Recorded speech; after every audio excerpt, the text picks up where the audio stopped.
Hello guys, welcome back to my YouTube channel that is law knowledge learn something new with Priyanka. आज की इस video में हम लोग बात करने वाले हैं द हिंदू सक्सेशन एक्ट 1956 के बारे में। इसके पहले भी मैंने हिंदू लॉ के ऊपर 3-4 टॉपिक्स से रिलेटेड वीडियो बनाई है। अगर आपने वो नहीं देखी हैं तो आप जाके उसको देख सकते हो। तो बिना टाइम वेस्ट करे इस वीडियो को स्टार्ट करते हैं। Uniform law of succession for Hindus. Basically Hindu succession act क्या है? एक यूनिफॉर्म लॉ है जो हर हिंदू पर अप्लाई होता है। किसके लिए? सक्सेशन पर्पस के लिए। इसमें सबसे पहले 3A के अंदर हमारी दी हुई है एंगनिट्स की डेफिनेशन। एंगनिट्स कौन होते हैं? 2 person related by blood or adoption Holi through mails, मतलब कि 2 ऐसे लोग जो कि या तो ब्लड से रिलेटेड हों या फिर अडॉप्शन से रिलेटेड हों। और ये जो होते हैं ये मेल लाइन से रिलेटेड होते हैं। फॉर एग्जाम्पल मैं, मेरे चाचा के बच्चे, ठीक है, या फिर मेरी बुआ के बच्चे, या फिर अगर मैं हूँ और मेरे फादर ने कोई अडॉप्ट करा है चाइल्ड तो वो मेरा भाई है। तो ये हमारे कौन हो गए? एंगनिट्स हो गए। अब सेक्शन 3B में कौन दिया हुआ है? सेक्शन 3B में दिए हुए हैं कॉन्ग्नेट्स के बारे में। कॉन्ग्नेट्स कौन है? 2 persons related by blood or adoption not wholly through male. Cognates होते हैं जो कंप्लीटली मेल से रिलेटेड नहीं होते। ये भी ब्लड और अडॉप्शन से ही रिलेटेड होते हैं वैसे तो, पर ये थ्रू मेल नहीं होते, ये थ्रू फीमेल होते हैं। जैसे कि मेरे मामा के बच्चे, मेरे मौसी के बच्चे, वो हमारे हो गए कॉन्ग्नेट्स, ठीक है।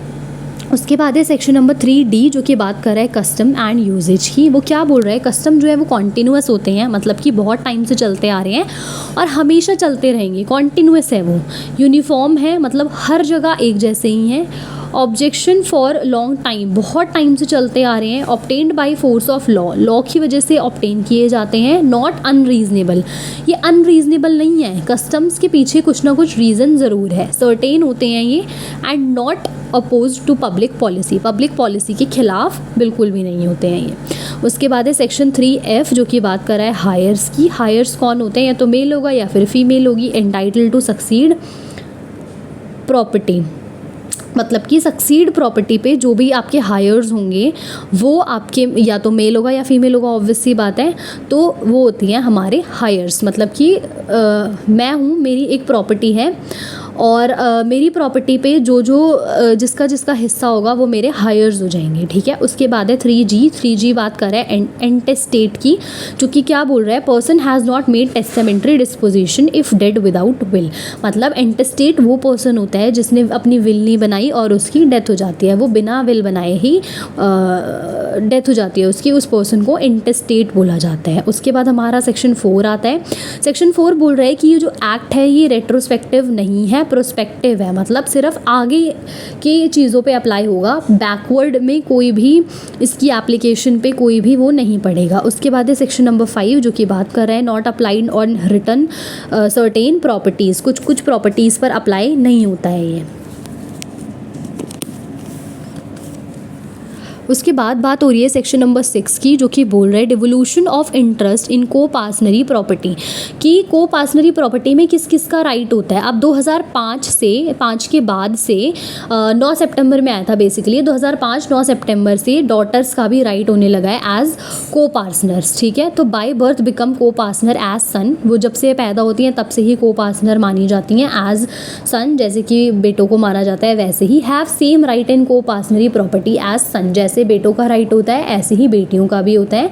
हैव सेम लाइबिलिटी एज सन, जैसे सन की लाइबिलिटी होती है ऐसे ही बेटियों की भी लाइबिलिटी मानी जाने लगी है 2005 से। उसके बाद है no effect before disposition of property before 20 December 2004। अगर 20 दिसंबर 2004 से पहले कोई प्रॉपर्टी डिस्पोज हो चुकी है ऑलरेडी, मतलब बंटवारा ऑलरेडी हो चुका है और वो ओनली थ्रू मेल लाइन हुआ है, तो उसके ऊपर इस एक्ट का कोई भी इम्पैक्ट नहीं पड़ेगा। 2005 के बाद से जो भी प्रॉपर्टी डिस्पोज होंगी उन एक्ट्स के ऊपर इसका जो है वो पड़ेगा, प्रभाव पड़ेगा, ठीक है। उसके बाद है second disposition of property by female, मतलब कि इसमें क्या होगा कि अब प्रॉपर्टी जो है वो फीमेल्स को भी मिलेगी। Third devolution by succession not survivorship.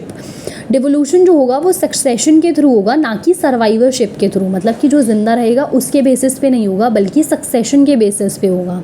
Daughter of share जो है वो इक्वल होगा सन के शेयर के, मतलब जितना बेटों को शेयर मिलेगा उतना ही शेयर जो है वो डॉटर्स को मिलेगा। Share of pre deceased son और pre deceased daughter will go to their surviving child of their. अगर कोई बेटा है जो कि प्री डिसीज्ड डिसीज्ड है तो उसका शेयर जो है वो उसके बच्चों को जाएगा, और अगर प्री डिसीज डॉटर है तो उसका शेयर उसके बच्चों को जाएगा। See, share of predeceased child of pre deceased son and pre deceased daughter goes to their children. Same वही बात बोलिए, ये प्री डिसीज्ड है, ठीक है।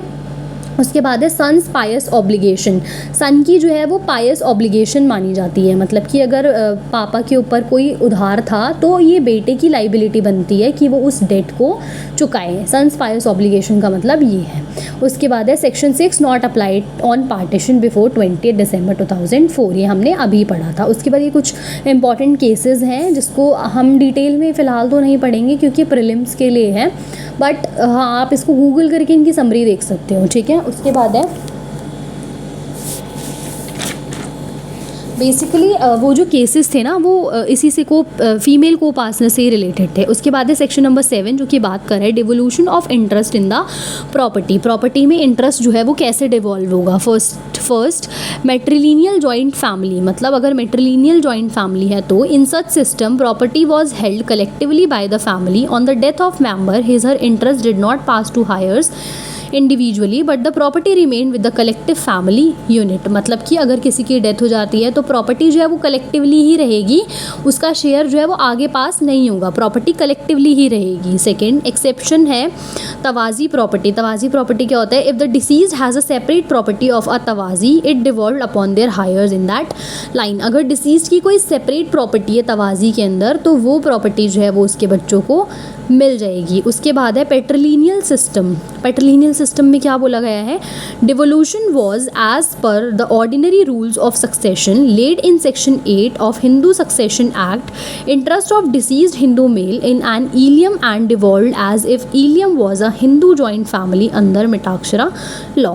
मतलब उसने क्या बोला है कि अगर ऑर्डिनरी रूल्स के अकॉर्डिंग ही होगा हमारा डिवोल्यूशन, जो कि हिंदू सक्सेशन एक्ट के सेक्शन नंबर 8 में लिखा हुआ है, पर ये माना जाएगा कि अगर हिंदू मेल है ईलियम में और डिवॉल्व करना चाहता है अपनी प्रॉपर्टी को तो उसको माना जाएगा कि वो हिंदू अनडिवाइडेड फैमिली का पार्ट है, मतलब हिंदू जॉइंट फैमिली का पार्ट है, जो कि मिताक्षरा लॉ में ऑलरेडी मेंशन्ड है। उसके बाद सेक्शन नंबर 8 की property of Hindu without will, कि अगर कोई हिंदू है उसकी डेथ हो चुकी है और उसने प्रॉपर्टी में विल नहीं बनाई है तो कैसे कैसे मिलेगी प्रॉपर्टी। सबसे पहले क्लास 1 हायर्स को मिलेगी। अभी हम पढ़ेंगे कि क्लास 1 हायर कौन होते हैं। उसके बाद जाएगी क्लास 2 हायर पे, उसके बाद जाएगी एंगनेट्स पे और उसके बाद जाएगी कॉन्गनेट्स पे, ठीक है। उसके बाद है सेक्शन नंबर 9 जो कि बात कर रहा है ऑर्डर ऑफ सक्सेशन की, जिसमें क्या बोल रहा है वो सक्सेशन में किसको पहली प्रायोरिटी मिलेगी, first entry preferred first then the second entry. मतलब जो पहले एंट्री है क्लास 1 हायर जो है उसको फर्स्ट प्रेफरेंस मिलेगी, सेकंड एंट्री जो है क्लास 2 हायर उसको सेकंड प्रेफरेंस मिलेगी, एंगनेट्स को थर्ड मिलेगी और कॉन्गनेट्स को फोर्थ मिलेगी। ऐसा नहीं है कि एंगनेट्स फर्स्ट पे आ जाएंगी क्लास 1 लास्ट में चले, ऐसा नहीं होगा, जो पहले है वो उसको पहले ही वो मिलेगी। सेक्शन नंबर 10 है distribution of property among heirs in class 1। Class 1 में अब कौन कौन हायर्स होते हैं, ठीक है, और कैसे कैसे उनको प्रॉपर्टी डिस्ट्रीब्यूट होगी। विडो और मोर, अगर मान लो एक विडो है या एक से ज़्यादा विडो है तो क्या मिलेगा, सबको एक ही शेयर मिलेगा। फॉर एग्जांपल एक हस्बैंड और उसकी 2 वाइफ हैं तो उन दोनों वाइफ में एक शेयर बटेगा जो कि 1/2 होगा, ठीक है। उसके बाद surviving son and daughter and mother, मतलब सर्वाइविंग सन डॉटर और मदर को तीनों को एक अलग अलग एक शेयर मिलेगा, ठीक है। उसके बाद है heir of pre deceased son and pre deceased daughter. अगर प्री डिसीज्ड सन और प्री डिसीज्ड डॉटर हैं तो एक शेयर बटेगा इन सबके बीच में, ठीक है। उसके बाद हायर ऑफ प्री डिसीज्ड सन के हायर कौन कौन होंगे, उसकी वाइफ, सर्वाइविंग सन, सर्वाइविंग डॉटर, सबको इक्वल शेयर मिलेगा आपस में, एक और एक, तीनों का एक शेयर होगा, ठीक है। और प्री डिसीज्ड डॉटर के कौन कौन होंगे, या तो सर्वाइविंग सन होगा या फिर सर्वाइविंग डॉटर होगी, और इन दोनों को भी इक्वल शेयर मिलेगा, एक शेयर मिलेगा। अब ये क्लास 1 हायर में है जिसमें H जो है वो हमारा हिंदू है, W जो है वो विडो है उसकी, और M जो है वो मदर है, S जो है वो सन है, और D मतलब डॉटर। मतलब अब इसमें यही बोला है कि कौन कौन आते हैं क्लास 1 हायर में, एक तो H हिंदू की वाइफ मतलब विडो, मदर, सन, डॉटर, सन का सन और सन की डॉटर, ठीक है, सन के सन का सन और सन के सन की डॉटर, ठीक है। उसके बाद सन की डॉटर आती है, सन की डॉटर का सन नहीं आएगा, ठीक है, सिर्फ डॉटर आती है। अब डॉटर वाली साइड पे आओ, डॉटर वाली साइड में कौन कौन आएंगे, डॉटर आएगी, डॉटर का सन आएगा और सन की भी डॉटर आएगी। इसमें अगर कोई बेटी है और बेटी का सन है और सन का सन है तो उसको प्रॉपर्टी नहीं मिलेगी, अगर डॉटर है तो ही प्रॉपर्टी मिलेगी, ठीक है। उसके बाद डॉटर वाली साइड में जो डॉटर है अगर डॉटर की, तो उसके सन को भी प्रॉपर्टी मिलेगी और उसके डॉटर को भी मिलेगी। ये आप डायग्राम बना लेना, ये ईजी रहेगा समझने के लिए।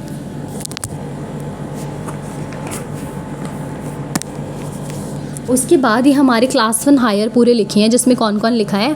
फादर नहीं आते क्लास 1 हायर में, याद रखना, फादर जो है वो हमेशा क्लास 2 हायर में आते हैं। क्लास 1 हायर में कौन कौन है, मदर है, डॉटर है, सन है, विडो है, और widow of a predeceased son, son of a predeceased son, और daughter of a predeceased son. उसके बाद widow of a predeceased son of a predeceased son, मतलब प्रीडिसीज का भी जो प्रीडिसीज है उसकी विडो, प्रीडिसीज्ड के प्रीडिसीज्ड की सन, और प्रीडिसीज्ड के प्रीडिसीज्ड की daughter. Son of a predeceased son of a predeceased son, daughter of a predeceased son of a predeceased son. उसके बाद है daughter of a predeceased daughter और son of a predeceased daughter. उसके बाद है son of a predeceased daughter to be a predeceased daughter, और daughter of a predeceased daughter of a predeceased daughter. उसके बाद daughter of a predeceased son of a predeceased daughter, और daughter of a predeceased daughter of a predeceased son, ठीक है। ये आपको थोड़ा सा याद करना पड़ेगा। उसके बाद क्लास 2 हायर्स पे आते हैं।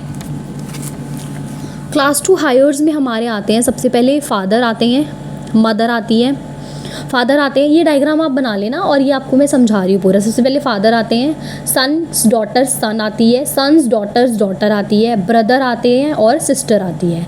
फिर डॉटर सन सन आता है, डॉटर्स सन्स डॉटर आती है, डॉटर्स डॉटर्स सन आता है, डॉटर्स डॉटर्स डॉटर, डॉटर की भी डॉटर आती है। ब्रदर्स सन आता है, भाई का बेटा आता है, हाफ हो या यूट्रीन हो, ये हम पढ़ चुके हैं ऑलरेडी। उसमें अगर आपने नहीं पढ़ा है तो आप जाके पढ़ सकते हो पुरानी वीडियोज़ में। ब्रदर्स डॉटर आती है, चाहे वो हाफ हो या फिर यूट्रीन हो या फिर फुल हो।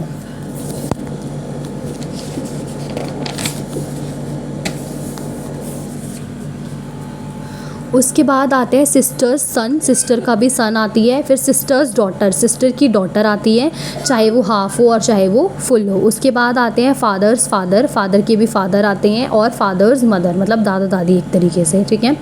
फादर्स विडो, फादर की विडो आती है, ब्रदर्स विडो, ब्रदर की भी विडो आती है। Fathers mother sister, mothers fathers mother, और मदर्स ब्रदर सिस्टर। इसमें बेसिकली सब बच्चे कुछ सब लोग आ जाते हैं। सेक्शन नंबर 14 बात कर रहा है फीमेल एब्सोल्यूट प्रॉपर्टी की, कि जो फीमेल है उसके पास प्रॉपर्टी जाएगी वो भी एब्सोल्यूट प्रॉपर्टी मानी जाएगी। सेक्शन नंबर 15 एंड 16 बोल रहे हैं फीमेल प्रॉपर्टी डिसोल्यूशन कैसे मिलेगी उन्हें। Son and daughter, their predecease son और daughter, husband husband heir, mother father, father's heir और मदर्स हायर। मतलब कि अगर कोई फीमेल है और उसकी प्रॉपर्टी को डिस्ट्रीब्यूट करना है, फीमेल प्रॉपर्टी डिसोल्यूशन मतलब अगर फीमेल की प्रॉपर्टी उसे डिसॉल्व करना है तो सबसे पहले उसके सन को और उसकी डॉटर को मिलेगी, फिर उसके हस्बैंड को मिलेगी, फिर उसके हस्बैंड्स के हायर्स को मिलेगी, उसके बाद जो बेटी है उसके माँ और उसके पिताजी को मिलेगी, और फिर फादर्स हायर, फादर के हायर्स को मिलेगी, और फिर मदर के हायर्स को मिलेगी।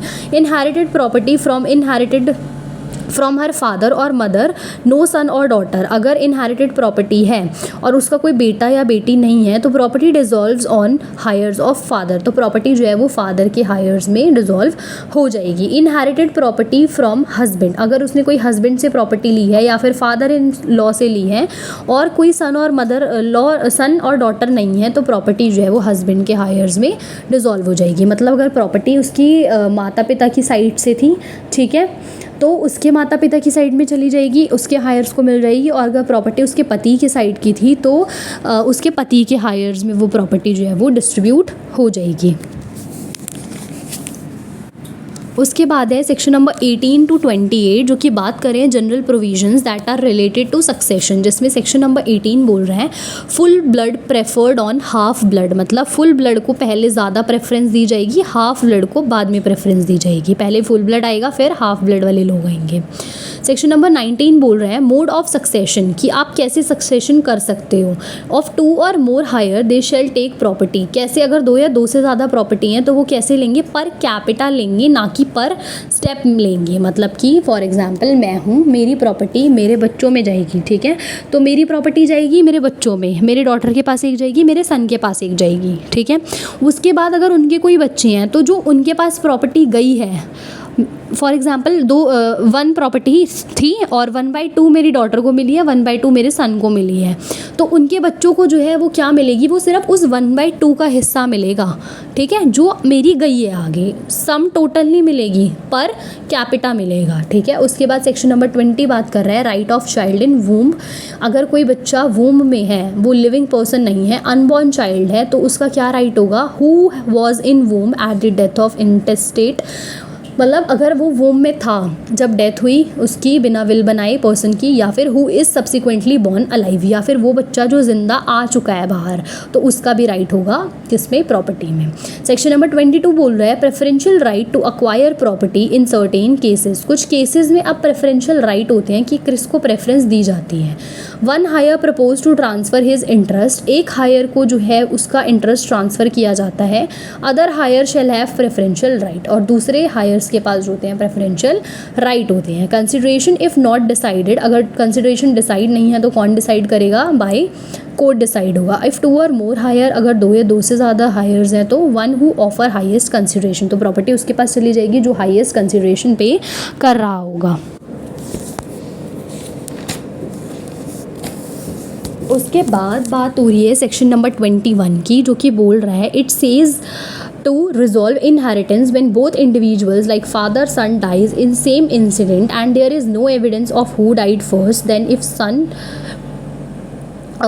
son survive the father he would inherit his property, if father survive the son's property goes to his wife or children। मतलब कि कोई ऐसा वो है कि मान लो फादर और चिल्ड्रन एक प्लेन में थे और प्लेन क्रैश हो गया और नहीं पता चला किसकी डेथ पहले हुई है, तो जो फादर की प्रॉपर्टी थी वो उसको चली जाएगी, ठीक है। और अगर जो फादर ने सर्वाइव कर लिया सन से पहले, तो जो सन की प्रॉपर्टी है वो सन के चिल्ड्रन और सन की विडो को चली जाएगी। उसके बाद है डिस्क्वालिफिकेशन में सेक्शन 25 बोल रहे हैं मर्डरर।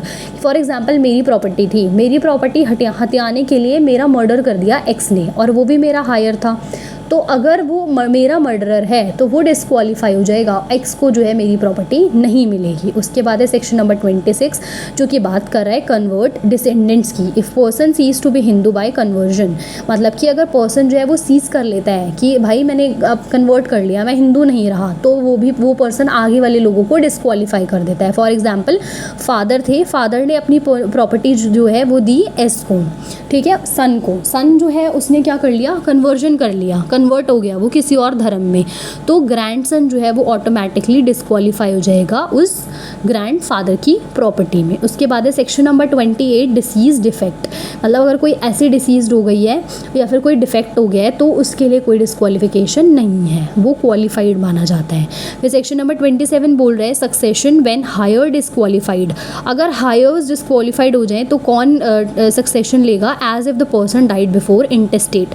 अगर कोई एक पर्सन डिस्क्वालीफाई हो जाता है, फॉर एग्जांपल फादर है और सन है, सन जो है वो डिस्क्वालीफाई हो जाता है प्रॉपर्टी से और वो बाहर चला जाता है, तो किस प्रॉपर्टी कैसे बटेगी, जैसे कि उस सन की डेथ जो है वो इंटेस्टेट से पहले ही हो चुकी थी, मतलब कि फादर की विल बनाने से पहले ही उसकी डेथ हो चुकी थी, रिमेनिंग मेंबर्स में पूरा शेयर बट जाएगा। उसके बाद सेक्शन नंबर 20 बात कर रहा है फेलियर ऑफ हायर्स की, जिसमें वो ये बोल रहे हैं no heir succeed devolve to government subjects to obligation और लाइबिलिटी, मतलब कि अगर कोई हायर फेलियर होता है तो कोई भी हायर जो है वो सक्सीड नहीं करेगा और क्या होगा, प्रॉपर्टी जो है वो गवर्नमेंट की लाइबिलिटीज़ और ऑब्लिगेशंस के थ्रू जो है डिसॉल्व हो जाएगी। सेक्शन नंबर 30 बात कर रहा है टेस्टामेंट्री सक्सेशन के बारे में, जो कि क्या बोल रहा है एनी हिंदू में डिस्पोज बाय विल और टेस्टामेंट, मतलब कि कोई भी हिंदू अपनी प्रॉपर्टी जो है वो बाय विल डिस्पोज कर सकता है टेस्टामेंट्री डॉक्यूमेंट्स के थ्रू।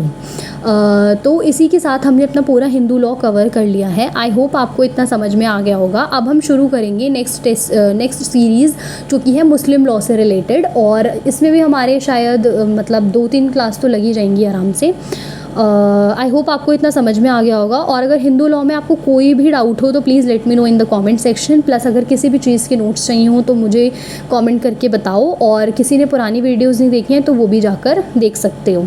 बाकी अब हम मुस्लिम लॉ का भी शुरू करने वाले हैं, तो please don't miss out, okay, and let me know everything in the comment section. Thank you for watching.